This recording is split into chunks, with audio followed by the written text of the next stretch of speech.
حضرت مولانا علی شیر حیدری شہید رحمہ اللہ تعالی نے جب طارق جمیل سے ٹیلی فون میں بھی بات کی اور پھر ان کے ساتھ آمنے سامنے بات ہوئی، اور مجھے اچھی طرح یاد ہے کہ اسلام اخبار کی سرخیوں پر طارق جمیل کا بیان شائع ہوا تھا کہ جامعہ حیدریہ کے طلباء سے خطاب، اس میں علامہ حیدری شہید رحمۃ اللہ تعالی علیہ نے مرقات المفاتیح اور دیگر کتابوں کی عبارتیں کھول کھول کر جب مولوی کو دکھائی تو مولوی صاحب نے کہا کہ مجھ سے غلطی ہو گئی ہے، میں رجوع کرتا ہوں۔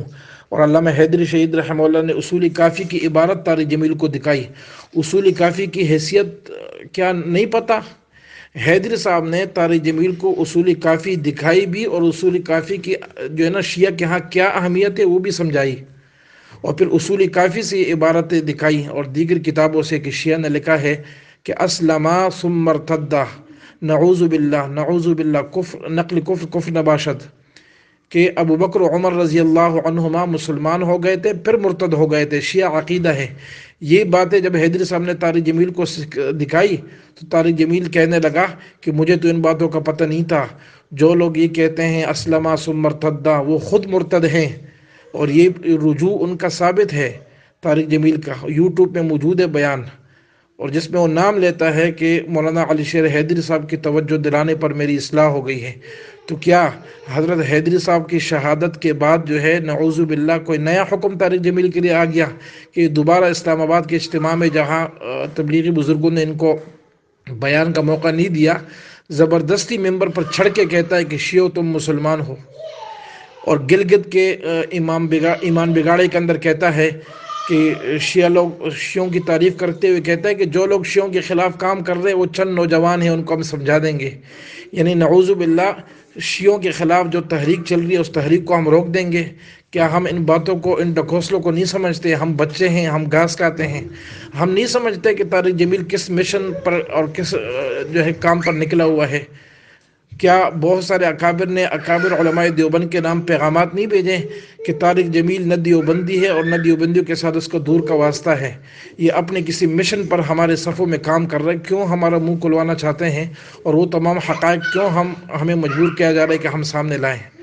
اور ہم وہ اکابر بھی جو ہے نا بالآخر مجبور ہو کر سامنے آئیں گے ہی آئیں گے، جو طارق جمیل کی ان خرافات کی وجہ سے راتوں کو روتے ہیں کہ یا اللہ یہ کیسا بندہ مسلط ہے جو نام دیوبندیت کا استعمال کر رہا ہے اور کام جو ہے وہ کر رہا ہے جس کا دیوبندیت کے ساتھ دور دور کا تعلق نہیں ہے، بلکہ یہ جو الٹے سیدھے کام کر رہا ہے یہ تو دیوبندیت کے نام پر جو ہے بدنما داغ ہے۔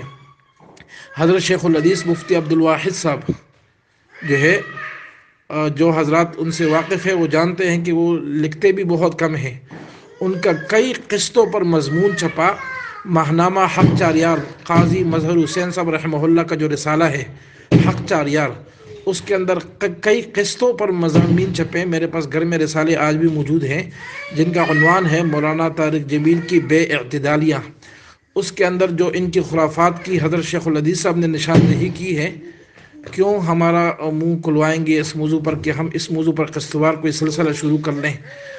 اور کیا یہ بلال خان شہید رحمہ اللہ کے ساتھ جو طارق جمیل کی ٹیلی فونک گفتگو ہے، یا آپ حضرات نے نہیں سنی، جس میں کھل کے کہتا ہے کہ میں شیعوں کو کافر سمجھتا ہوں لیکن میں جو ہے تقیہ کرتا ہوں، اور ان کو سامنے جب تو شیعوں کو کافر سمجھتا ہے تو پھر اجتماع میں جہاں لاکھوں کا مجمع موجود ہے وہاں تو پھر شیعہ کو کس منہ سے مسلمان کہتا ہے؟ کیا اسلام کے اندر اس بات کی گنجائش ہے؟ مفتیان کرام اس کی اجازت دیں گے چاہے ایک بندہ نبی علیہ الصلوۃ والسلام کو گالیاں دے، ایک بندہ اللہ کی شان میں گستاخی کرے، ایک بندہ صحابہ اکرام رضی اللہ تعالی عنہم اجمعین کو ماں بہن کی گالیاں دے، ایک بندہ جو ہے نعوذ باللہ من ذالک حضرت ابو بکر صدیق رضی اللہ تعالی عنہ کی طرف کفر کی نسبت کرے، ایسے بندے کے ساتھ گلے لگا کر اور پھر اس کو برملا مسلمان کہنا؟ اس کی اسلام اگر اجازت دیتا ہے یا کوئی مفتی فتویٰ دیتا ہے تو پھر ہمارے سامنے بھی جو ہے وہ فتویٰ پیش کیا جائے۔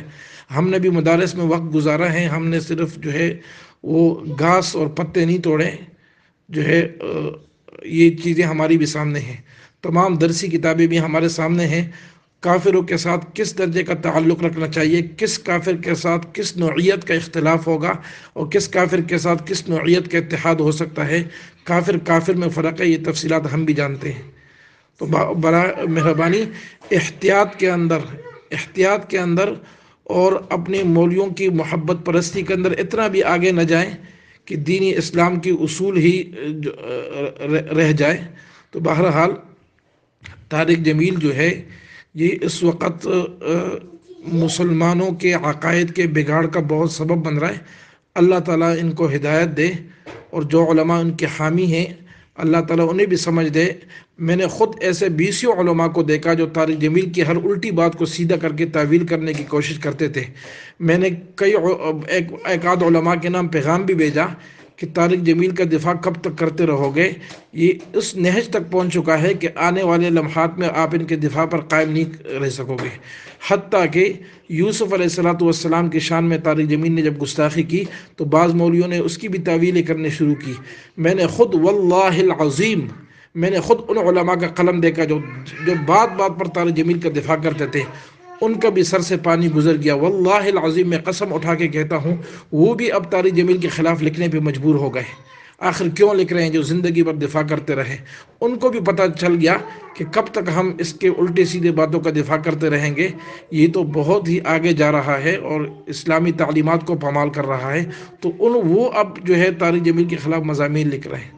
بہرحال یہ ساتھی کے سوال پر ٹوٹا پھوٹا چند گزارشات تھی۔ بعض ساتھی ہمیں کہتے ہیں آپ جذبات میں آ جاتے ہیں۔ بھئی جذبات کی بات نہیں ہے، 10,000 سے زیادہ شہداء کا خون لگا ہے۔ حضرت جنگوی شہید رحمہ اللہ نے اپنی داڑھی کیچڑ پہ ماری ہے، اور استریاں ان کے جسم کے ساتھ جو ہے لگائی گئی ہے، اور سینکڑوں لوگ جو ہے پندے کے تختے پہ چڑھے ہیں۔ خدا کی قسم ڈیر اسماعیل خان میں ایک کارکن کو پکڑا گیا اور شیعوں نے اس کے سر پر گولی رکھ کر ان کا مغز بکھیر دیا، کہا بتا تیرا کیا موقف ہے؟ اس نے پھر جو ہے ان روافظ کے کفر کا نعرہ لگایا ہے۔ حضرت حافظ احمد بخش بکیر شہید رحمہ اللہ کو زندہ درگور کیا گیا اور اس نے اس نعرہ کو نہیں چھوڑا۔ حضرت مولانا عبدالغفور ندیم شہید رحمہ اللہ سے میں نے خود یہ سنا، فرمایا کرتے تھے خدا کی قسم اس مرتبہ مجھے مادرزاد ننگا کر کے مارا گیا۔ ان تمام مشقتوں، ان خون کی ندیوں کو جو ہے سیر کرنے کے بعد ایک کفر عوام کو سمجھ آئی ہے۔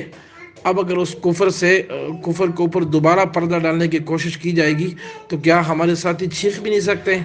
ہمارے ساتھیوں کو چیخنے کے بھی حق نہیں ہے کہ جب ہم ایک غلط بات کی نشاندہی کریں سامنے کوئی نہ کوئی اٹھ کے کھڑا ہو جاتا ہے کہ جی طارق جمیل میرے سر کا تاج ہے۔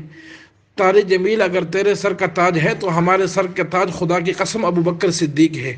ہم اس آدمی کو اپنے سر کا تاج مانتے ہیں جو صحابہ کو اپنے سر کا تاج مانے، جس کو صحابہ سے حیا نہیں ہے اور اصحاب رسول کے دشمنوں کے ساتھ محبت کا گن گاتا ہے۔ خدا کی قسم ہم اس سے بری ہیں، اے اللہ ہم اس سے بری ہے، اے اللہ تو بھی گواہ رہنا ہم اس سے بری ہے۔